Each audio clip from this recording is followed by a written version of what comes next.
पिछले 2 दशक से करीब करीब 20 साल से डेली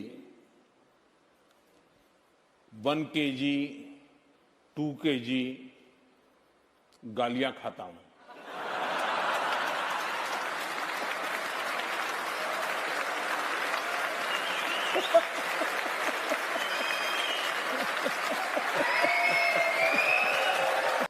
आज तो प्रधानमंत्री हूं तो कोई चाय भी ले आएगा, पानी भी ले आएगा, लेकिन मुझे मालूम है उसके बाद क्या होगा।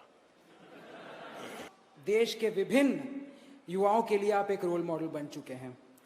दिन में 20-20 घंटा काम करना यह कोई छोटी बात नहीं। आप हमें कभी थके हुए नहीं दिखते।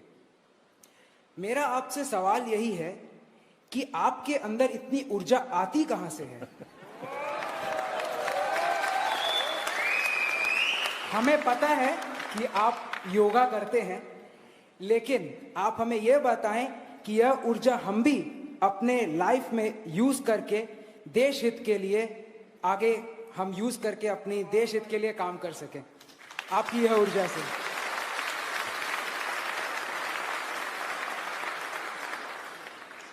इसके कई जवाब हो सकते हैं। एक तो जवाब अगर मुझे हंसी खुशी की शाम के रूप में देना है तो मैं ये कह सकता हूं कि मैं पिछले 2 दशक से करीब करीब 20 साल से डेली 1 केजी 2 केजी गालियां खाता हूं।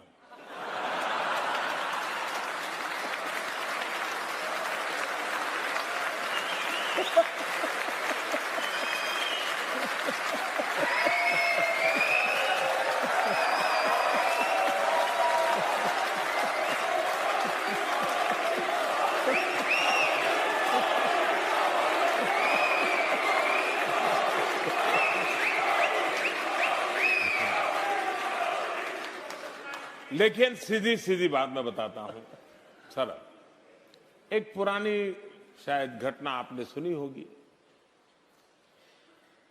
कि कोई तीर्थ स्थान था एक पर्वतमाला पर, और तराई के अंदर कोई संत महात्मा बैठे थे, और एक 8 साल की बच्ची अपने 3 साल की उम्र के भाई को उठा करके उस पहाड़ी पर चढ़ रही थी। तो उस संत ने उसको पूछा, अरे बेटे तुझे थकान नहीं लग रही क्या? तो उस बच्चे ने जवाब दिया, ये तो मेरा भाई है। तो संत ने दोबारा पूछा, अरे तुझे, मैं तुम्हारा कौन रिश्तेदार है नहीं पूछ रहा हूं, मैं तुझे पूछ रहा हूं तुझे थकान नहीं लग रही है, इसको उठा के चल रही हो? तो उस बच्चे ने दोबारा जवाब दिया, वो तो मेरा भाई है। तो संत ने तीसरी बार पूछा, अरे मैं तुझे नहीं पूछ रहा हूं तेरा रिश्तेदार कौन है, मैं पूछ रहा हूं अरे तुझे थकान नहीं लग रही है क्या? तीसरी बार उस बच्चे ने कहा, बाप जी ये मेरा भाई है, भाई का थकान नहीं लगता।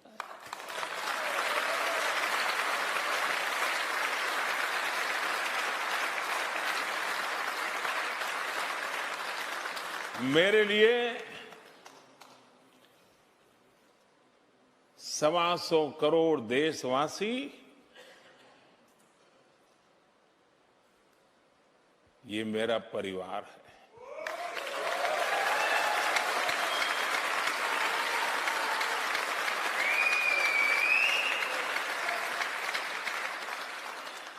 जिस पल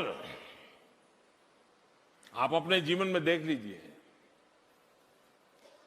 जहां पर आप अपनापन अनुभव करते होंगे, कितने ही थक करके आए होंगे, सोने का मन करता होगा, शरीर साथ नहीं देता होगा, लेकिन टेलीफोन आ जाए कि आपके भतीजे को कुछ हुआ है, अस्पताल है, सारी थकान मिट जाती है। स्कूटर लेकर के आप भागते हैं, रात भर उसकी सेवा में लगे रहते हैं। क्यों? आपका अपना है, थकान मिट जाती है, आप स्वयं जुट जाते हैं, मेरी जिंदगी भी। हर पल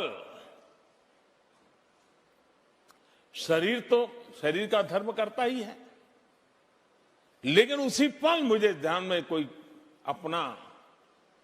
अपनों के लिए कभी त्रिपुरा से कोई खबर, कभी केरल से कोई खबर, कभी दिल्ली से कोई खबर, तो फिर मन करता है अरे उठो यार, चलो दौड़ो।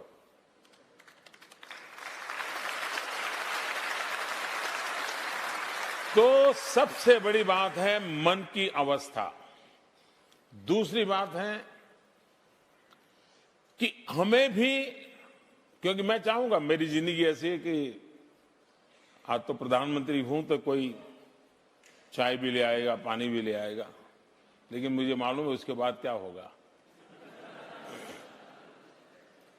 और इसलिए मैं नहीं चाहता हूं मैं कभी भी किसी पर बोझ बनूं।